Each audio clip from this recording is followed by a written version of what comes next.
I've been asked hundreds of times to do a podcast on all the civil unrest all over the world, especially here in the United States. I've avoided it because I don't like to talk about politics, but today I'm going to hit this head on, and I've got a message for the church today coming up next on Pastor Bob's Coffee Break.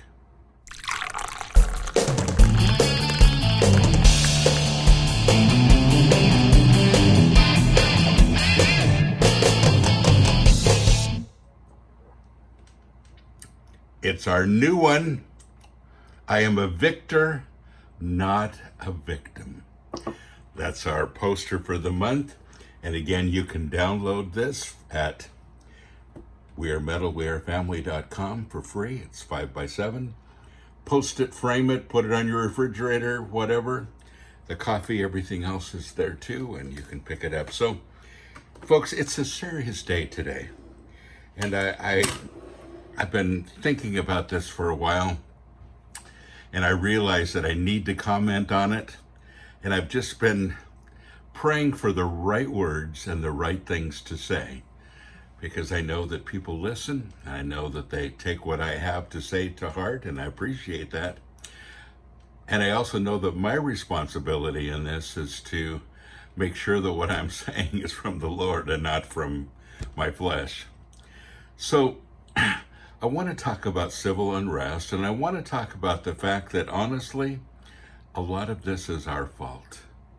I know. It's a tough word, and it's probably going to be maybe a little difficult to hear, but I want to talk about this.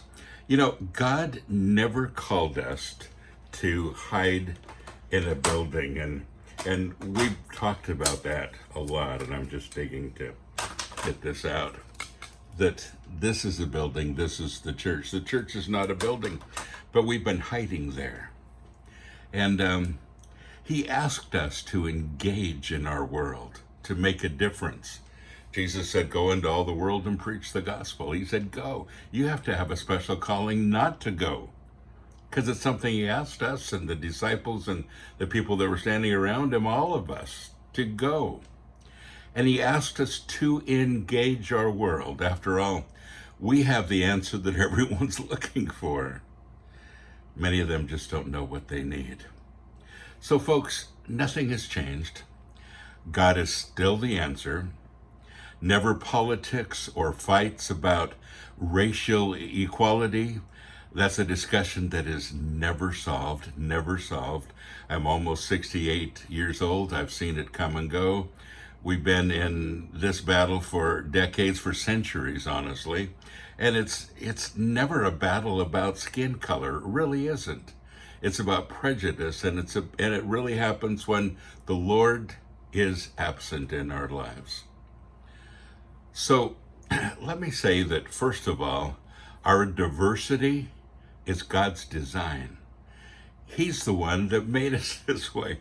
And our cultures are very different, and they're not supposed to be exactly alike. They are very different. And God made us just the way we are. It was his intent for us to work together with our strengths and our unique perspectives. And we have decades here and there where we're able to do that. I really believe that, and there are exceptions. There are people who are prejudiced around us. There are bad cops. There are good cops. I don't know any bad cops, to be honest with you. I know a lot of cops that are good friends, and a lot of them are good family people, good Christians.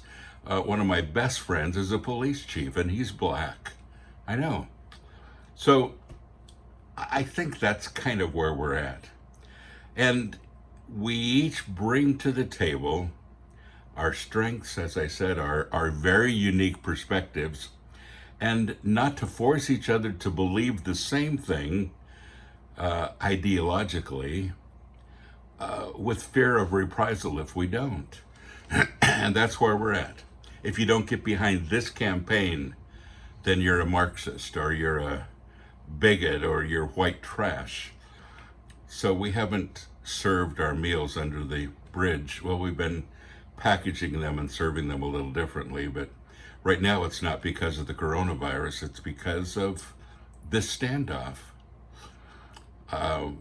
the people that have pitched their tents exactly where we serve on purpose are calling us hunkies, white trash, all of that, and we're not serving because of what this whole thing is doing. We found some other places to serve, but it's not the same, and we have people that feel like we've abandoned them there, and these people have taken over.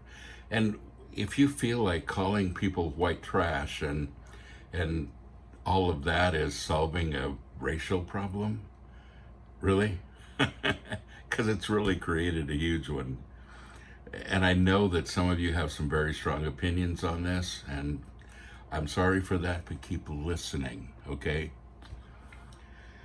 So, you are the answer. You.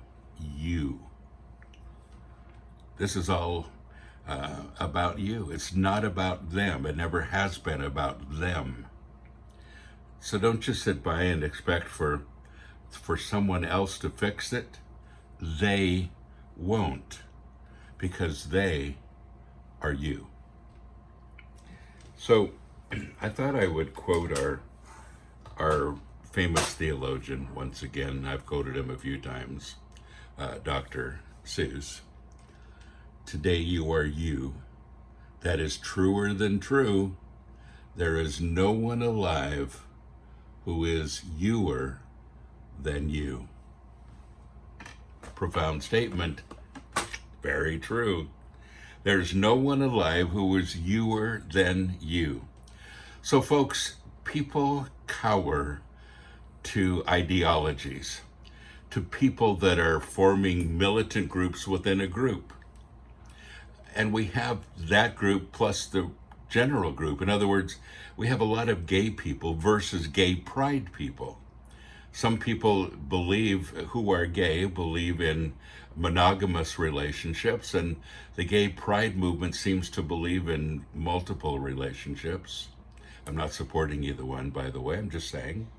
We have the non-racial people versus Black Lives Matter, Antifa, etc., and people that don't want to get involved in racism and don't see this kind of discussion as an answer to anything. It just makes it worse. It just makes people more polarized. It just makes them more angry, and it is creating even more racism. Taking responsibility for my life instead of taking responsibility for the sins of the previous generation. You know, I think what has happened with slavery is horrible. I mean, absolutely horrible, the things that people went through. But that's not you and I. You see, I can't control my relatives, and none of them were slave owners, by the way, but I can't control my relatives, and I can't control the people that suffered under slavery. It's horrible. But no one in this generation really knows what any of that was like, because we didn't live that.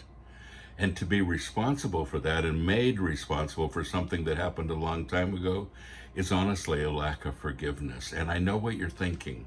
Well, this is horrible. It was horrible. It was absolutely horrible.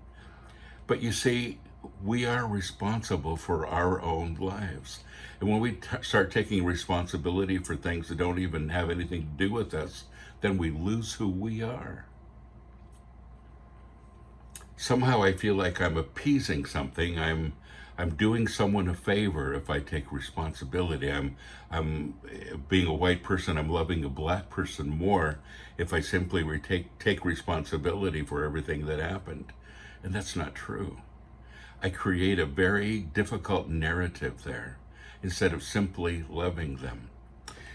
You know, you've seen my podcast called The Odd Couple, and I do it with the police chief, again, who is a policeman, and he's black, and one of my best friends. I really love the guy. And we spend a lot of time talking, a lot of time over coffee, and I sometimes, if somebody asks me about him, I remember that he's black, because I never see it. And I've had a lot of friends that I've never seen, and if you ask me, you know, which one of my friends are black and which ones are white, I'd have to really think about it, because very honestly, I wasn't raised that way. I didn't grow up that way. And I haven't been involved with that. And I've never really seen color. I know people say, well, yeah, you do. I really don't. And I have to think about it. But can I tell you that these days, I'm seeing it more and more because it's being pushed. The narrative is being pushed.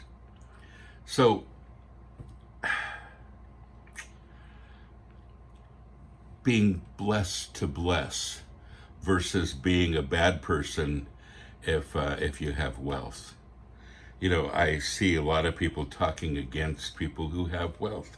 And there's some people who have the gift of giving, and usually people with that gift have a real gift for making money.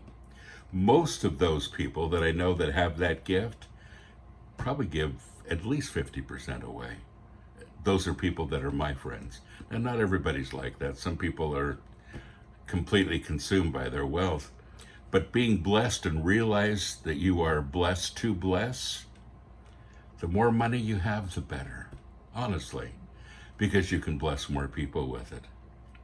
And then we get into the details, the vegans versus the meat eaters. And I get this all the time because I'm vegan. And I eat a little bit of fish, by the way. Not much, but once in a while. But I'm vegan, pretty much tried and true. You know, I don't do dairy, don't do, well, a lot of things. But it's vegan versus meat eaters. It's rappers versus metalheads. It's us versus them. And we keep forgetting that we are all us. Which narrative do I choose? Who do I choose? What group do I line up with? Or can I simply be me instead of what everybody wants me to be?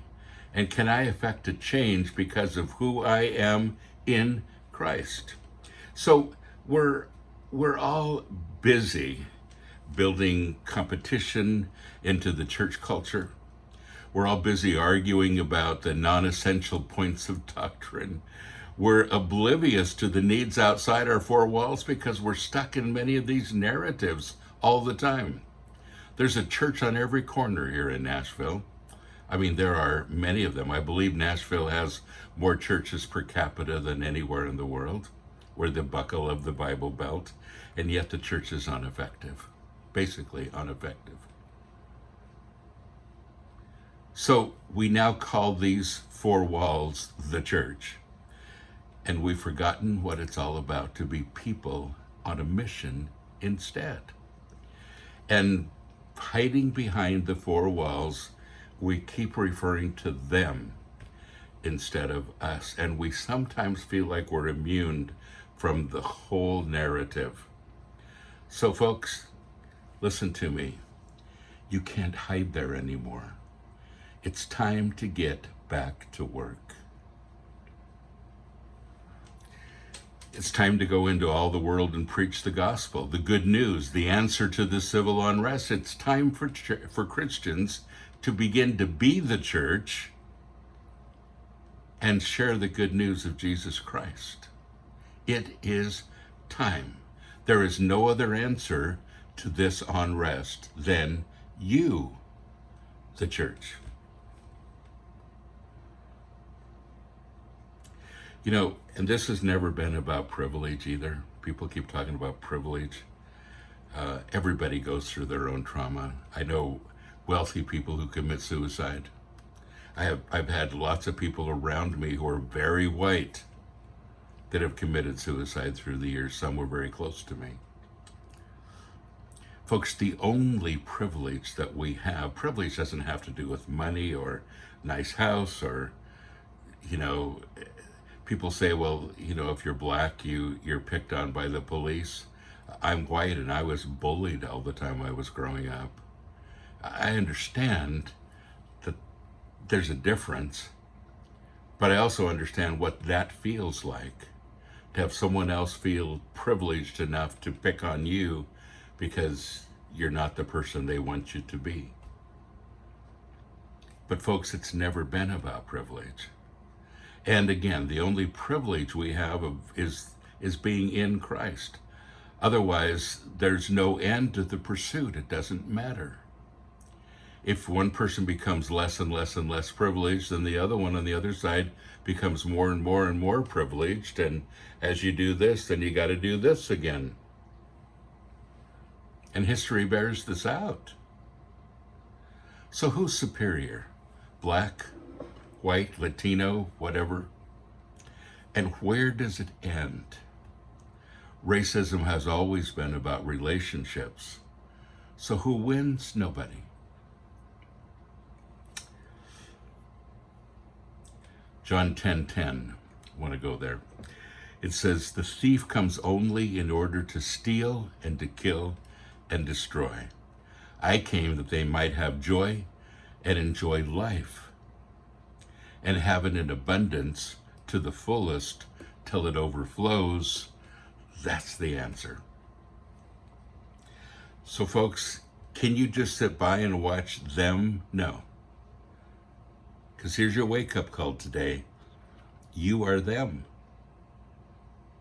You are responsible to change the world, one person at a time. You're responsible to be blessed and become a blessing, to receive God's blessing and to pass it along. You are responsible for civil unrest. And until the church realizes that this is our battle, because the other battle doesn't have a solution. It honestly does not have a solution. If one person loses, the other one wins. If one person wins, the other one loses. Both people generally lose, which only means win-win. And the only win is to realize who we are in Christ, our privilege of being in Christ, which is not exclusive, but it's corporate. And folks, we have good news to share. Get busy. You are blessed. Get busy and be a blessing.